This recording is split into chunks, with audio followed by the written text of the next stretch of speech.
La plus forte tempête en 3 ans martèle la côte ouest états-unienne. Les rues sont inondées. C'est ce que font 3 cm de pluie par heure. Les ruisseaux se transforment en rivières déchaînées menaçant les maisons. De forts vents ont abattu des arbres et des lignes électriques.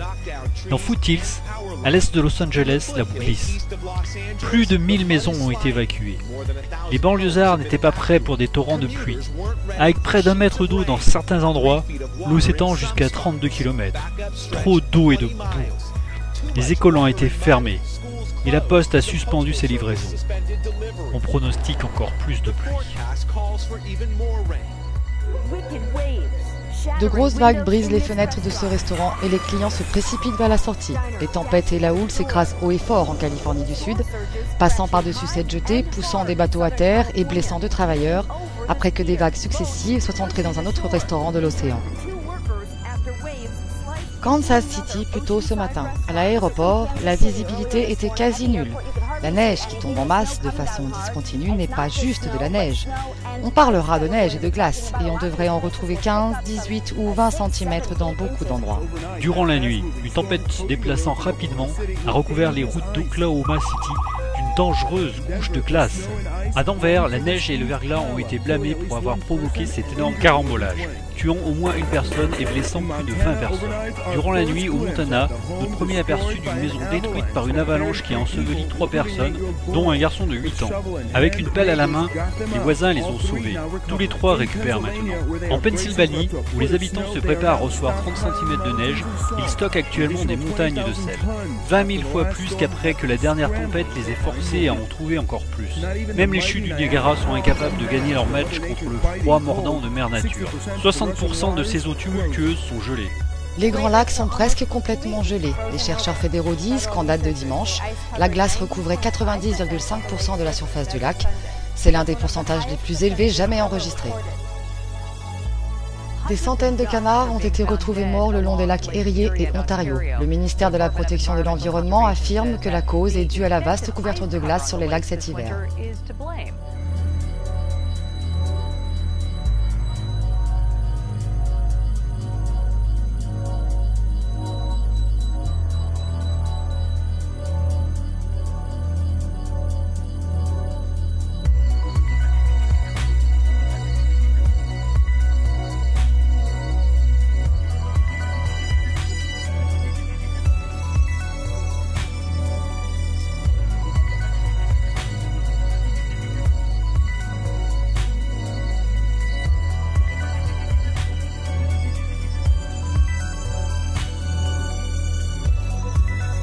S'abattant sur le port de Sydney, une tempête digne du mot menaçante avale la lumière du jour et génère un ciel ténébreux saturé de pluie, interrompu par des éclairs.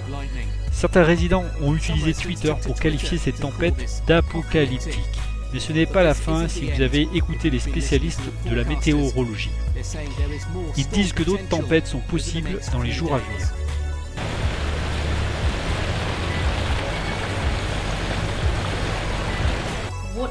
Quelle est votre compréhension de ce qu'il se passe pour des personnes qui sont dans votre situation? Pas beaucoup de communication, pour ne pas dire aucune. En conduisant dans le quartier, comment décririez-vous cette inondation et les dommages consécutifs d'aujourd'hui? C'est le pire que j'ai jamais vu. La liquéfaction était assez mauvaise, mais pas comme ça, non.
Les gens me disent pourquoi ne parlez-vous pas de la possibilité, et je ne fais que l'évoquer, que quelque chose d'étrange soit arrivé à cet avion de ligne, quelque chose au-delà de notre compréhension. Avez-vous abordé cette question dans votre émission et êtes-vous surpris que les gens soulèvent ces questions? Il n'y a aucune explication logique pour le moment, vous pouvez dire oh il s'est écrasé dans l'océan, mais quelque chose ne semble pas...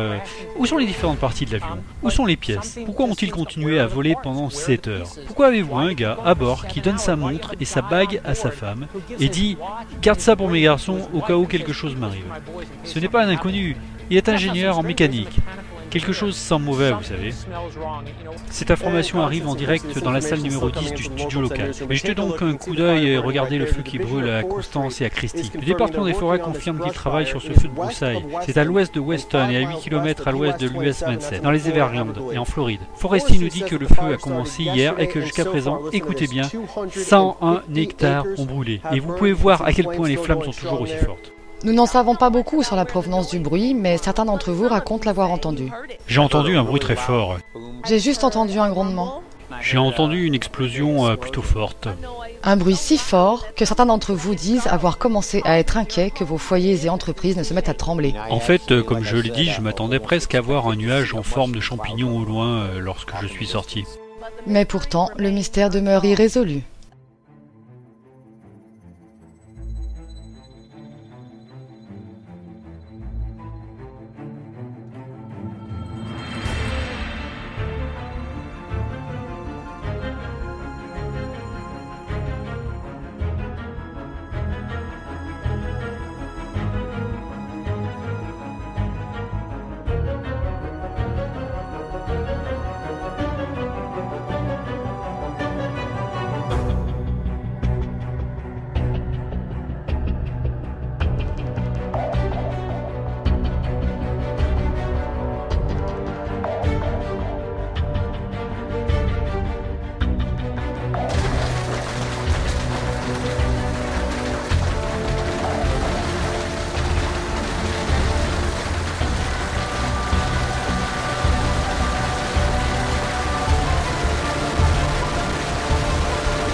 Cette vidéo exclusive obtenue par TV1055 montre le moment de l'explosion, une caméra de sécurité dans la rue ayant enregistré la totalité de l'événement. Sur la droite ici, vous pouvez voir les fenêtres brisées à cause de l'explosion.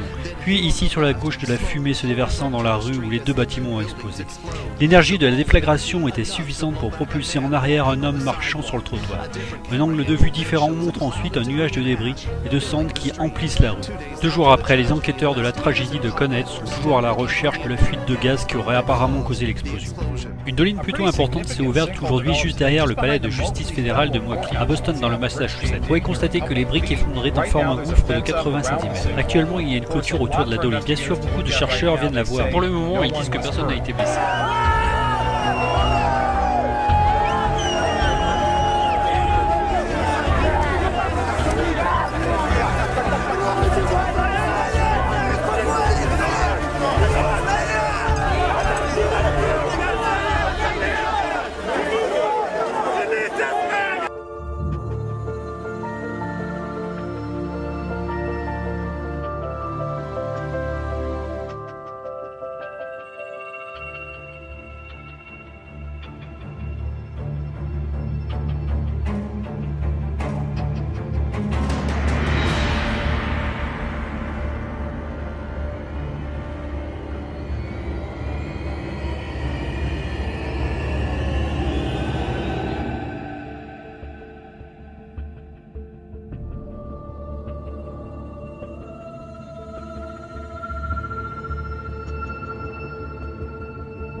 La Russie est un pouvoir régional qui menace certains de ses voisins immédiats, non pas par la force, mais par la faiblesse.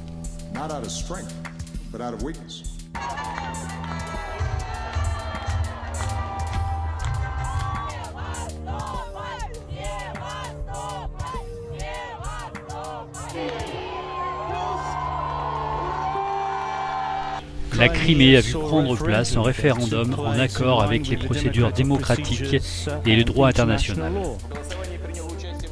Je ne me souviens d'aucune situation, ni d'aucun précédent dans l'histoire, où une intervention ait eu lieu sans aucun coup de feu.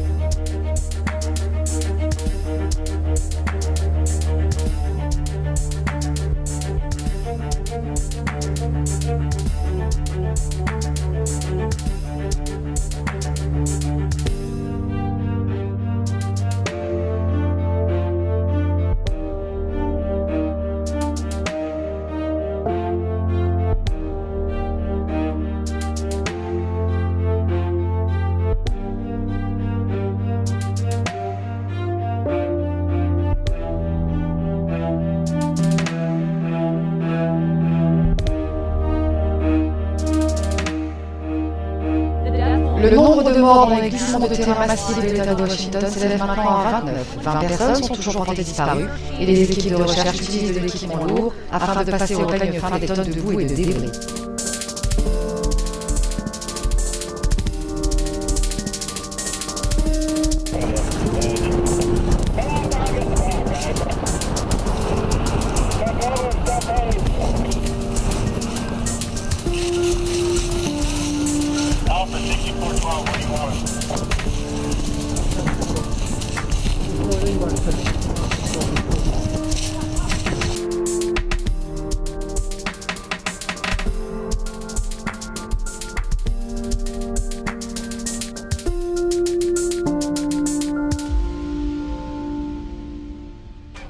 Prenons conscience des récents avertissements. L'un des virus les plus mortels connus de l'homme a atteint la capitale guinéenne. En l'absence de traitement curatif ou d'un nouveau vaccin, le virus Ebola répand la peur parmi les habitants de Conakry.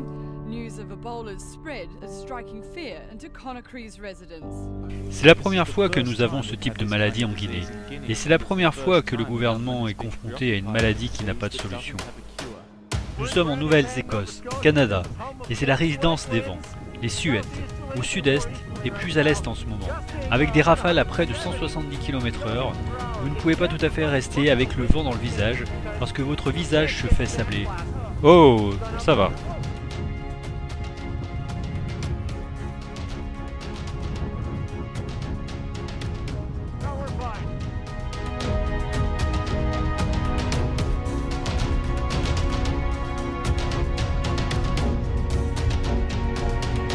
Le tremblement de terre a fait plus que de nous rendre nerveux. Il a fait que des bouteilles s'envolaient des étagères des magasins et que des miroirs s'écrasaient au sol. Ce n'était pas la secousse ultime, mais elle était assez forte, d'une magnitude de 5.1. Son épicentre était au sud de Los Angeles, dans le comté d'Orange-Lossi. Ce tremblement de terre arrive moins de 2 semaines après que des journalistes aient cherché un abri pendant le tremblement de la journée dite de la Sainte-Patrie. Un tremblement de terre! Nous avons un tremblement de terre! Un puissant séisme au large de la côte nord du Chili déclenche une brève évacuation. La magnitude de 6,7 du tremblement de terre était centrée à 60 km au large de la côte près de Iquique. Aucun blessé n'a été signalé. Environ 100 000 personnes ont été évacuées, la plupart d'entre elles ayant rejoint les collines avoisinantes à pied.